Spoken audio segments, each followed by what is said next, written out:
I'm preparing for a kitchen remodel, which means that I have to move all of my stuff out of the cabinets, including all of the china, crystal, and servingware that I inherited from my grandmother. And that has me wondering, why do I feel so obligated to keep these things?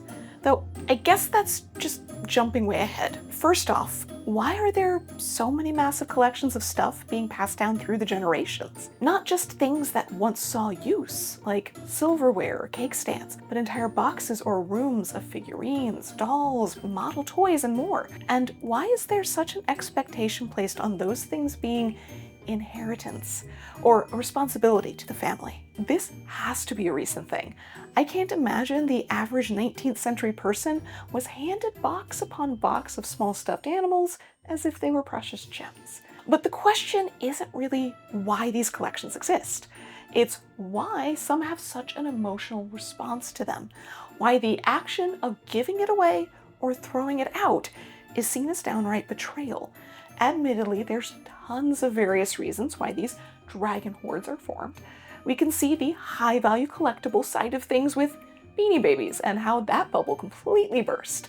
But clearly, some people still hold out hope it'll return, which comes from the fact that much older children's toys are more likely to be of value because they were rarer and weren't collected to be preserved. Also because the generations that remember those toys have the money and space to make that a thing. Then there's stuff like fine china and silver, things that were of high value at the time of purchase and considered extremely useful because social entertainment was dramatically different then than now. I'm not going to pull out the crystal glasses when my friends visit.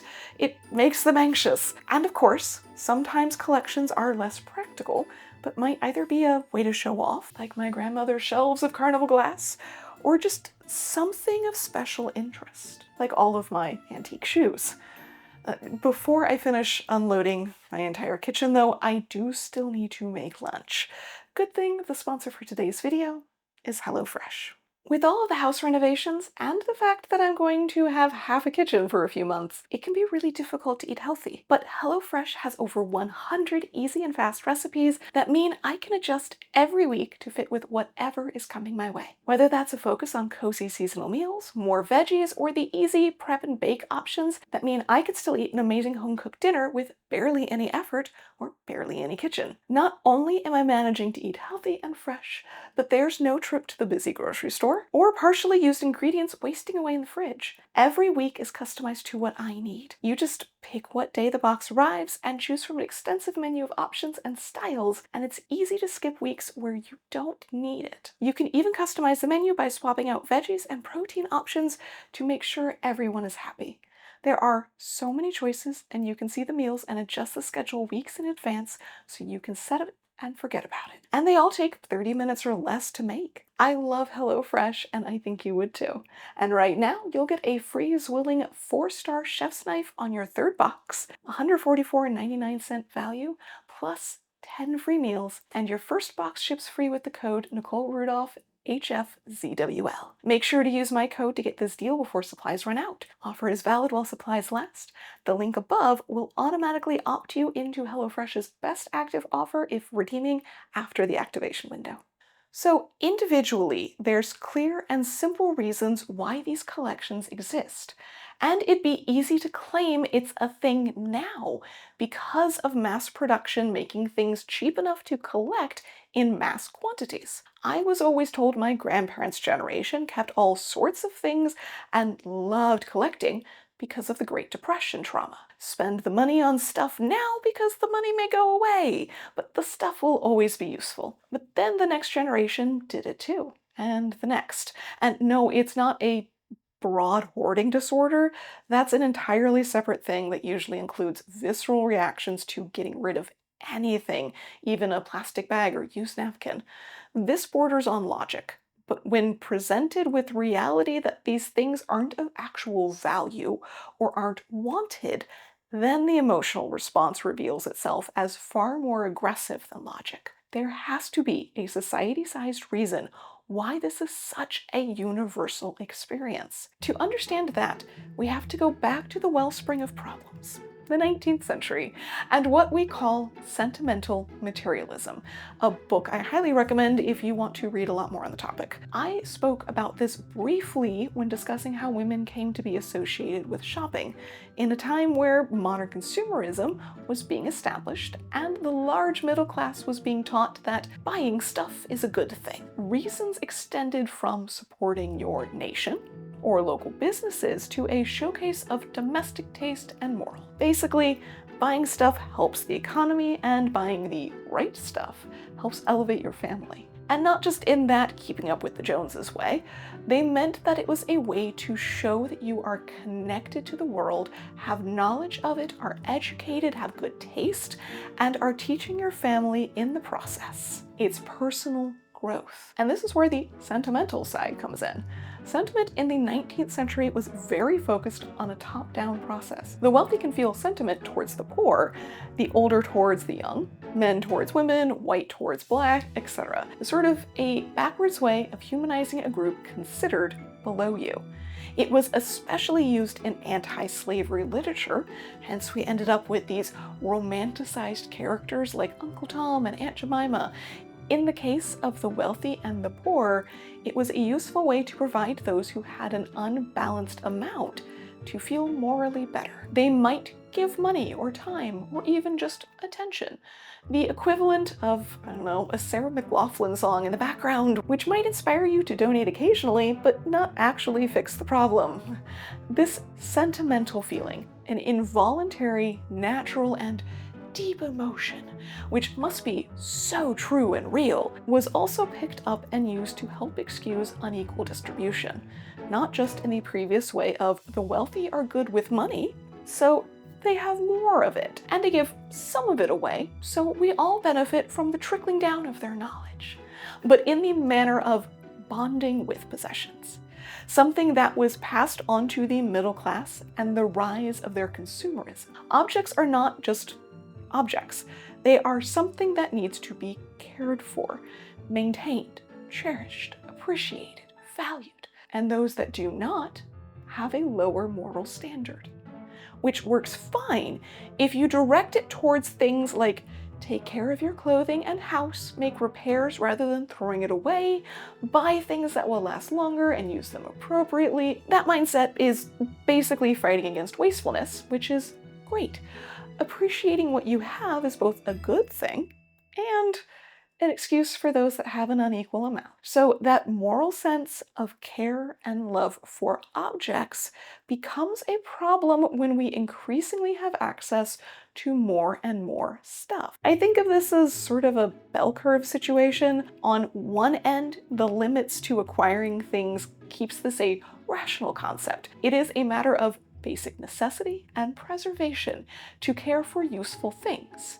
On the other, we have the currently younger generations who had access to so much stuff and so much bad quality stuff that to have the level of care for it was pretty much impossible, even from an early age.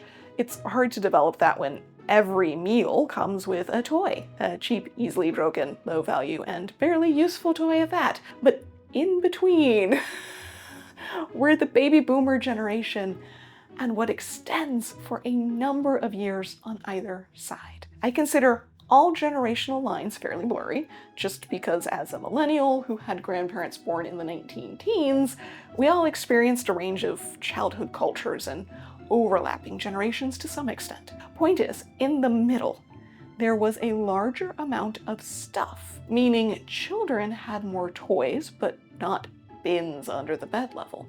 Middle-class adults could easily purchase not just a basic set of servingware, but seasonal sets for the holidays, or a range of qualities for different types of events. These things were still seen as indicators of the aspirant middle class, but were easier and easier to acquire. And they came with the same emotional connection that had been taught by the parents and grandparents that grew up with less. Buy and care for these things. Show them off. Make good use of them, and that will be yet another way to broadcast both your social and economic standing, as well as your morality. You could afford the nice thing and managed to keep it in good shape through either respect and care or having enough rooms that it never got used. It feels like some weird credit score system. As stuff got cheaper, more replaceable, and also lower quality that needed to be replaced rather than repaired, the same effect was had with buying new over and over. Stuff is fresh and clean when it's almost always new. And the things that did not fall into that range became the new status symbols. Items that were rare or still just expensive enough to not be easily replaced. One of my grandmother's collections was Carnival glass, as I mentioned, originally made to be a cheaper version of Tiffany glass in the early 20th century. It was only really produced up until around the 1940s. While lots of companies did their own versions of this later and flooded the market, the original pieces ended up being considered valuable and rare, and still are to some extent. She had an entire shelf wall of the real things on display. I think two got used as candy dishes, but that's about it. She couldn't just up and replace those, so they continue to have the sentimental care attached to them, out of the way of grandchildren's fingers, but on full display until they moved out decades later. The generation that grew up during the Depression, even when things became replaceable, still treated most of their stuff in this way. I feel like there is no more quintessential example of this than the nice sofa with the plastic cover that only comes off when the good company comes over. I never saw it removed. There were plenty of other financially viable options, including reupholstery, slipcovers, or by the mid-century, just buying cheaper sofas more often. But no. I actually recently got to tour a house built in the 1960s, still furnished like day one, and in nearly perfect condition after decades of people living there. Almost terrifying when you think about it. But increasingly uncommon as the quality of goods and our relationship with them changes throughout the second half of the century. So what we get is a widening gap between the two extremes. One side is the throwaway culture that exploded in the 1950s, paper, one-use items, even clothing that eventually morphed into various forms of plastic as well. Increasingly poor quality items that can't easily be repaired or just aren't worth it, and some of the complex ones that require you to seek out an approved professional or void the warranty. Right to repair is an ongoing battle for a reason. When all of the cheap plastic hinges under one of my sofas broke and let the springs loose, it reached a point where the fabric was pilling, the cushions were matted, and it had frankly too many stains to be worth it. In less than 10 years of very light use. It was under warranty, but the company had closed its stores. I wonder why.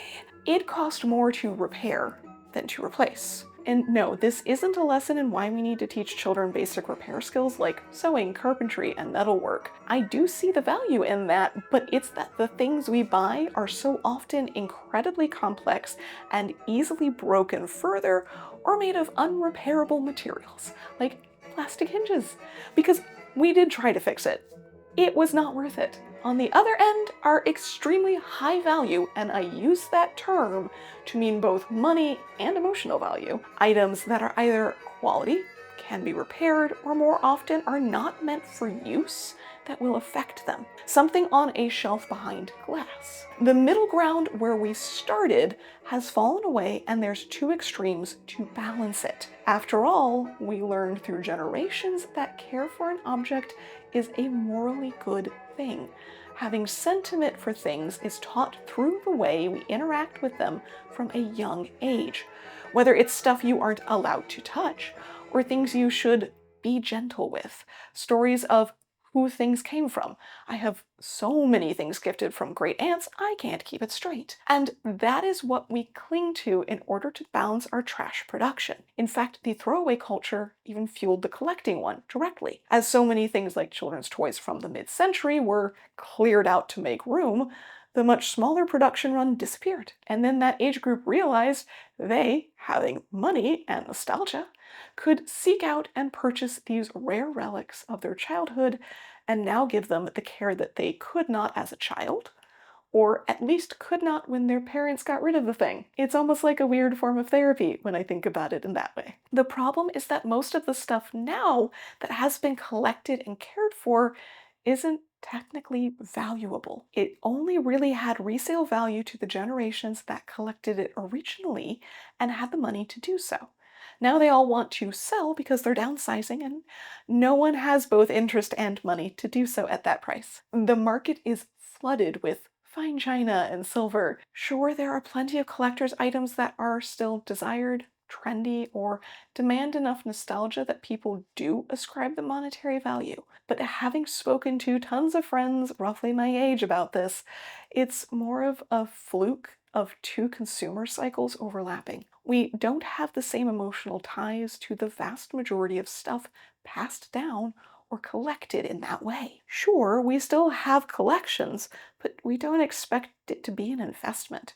Resale isn't the point. We encountered the worst of it with the Beanie Baby plague of having toys we weren't allowed to play with because it'll send us to college or something. I gave most of mine away in a parking lot of a school to a teacher, swapping between car trunks like some sort of sketchy deal. All to say, if our rigorously taught need of sentimental caretaking for objects in order to feel like we are morally good in our treatment of our physical world isn't being satisfied with everyday items because they fall apart, it's no surprise we shifted that to the things that we can care for, things that sit on shelves, behind glass, things that aren't used but are emotionally important to us. Yes, it takes those things being affordable enough, but not so common that they don't matter, often steeped in nostalgia and sometimes even attempting to fill a hole in our own childhood in order to make this an option at all. But the culture-wide common experience of having that collection presented as either a responsibility or even investment in our future, with extreme emotional responses to any refusal, is what is wrapped up in sentiment. Unfortunately, as I am not a psychiatrist, just an intermediate anthropologist at best, I don't really have an easy answer of how to deal with that situation, but I can at least say you shouldn't feel bad for not having the same emotional response. While caring for what useful things you have is, I think, a great goal, and we should all aspire to understand the things that we interact with every day. That's not the same as wanting a room full of collected stuff, no matter how valuable it is to someone. And just this weird little back thing, I do actually really love the pieces of things that I have inherited, and I understand that I am lucky that my family was able to hold on to these things. But I'm gonna be honest, there's a lot of it. Like, a lot of it, but actually a lot of the stuff that you see in my videos behind me here, downstairs, and other parts of the house, a lot of it actually comes from family things. So, fun fact about me.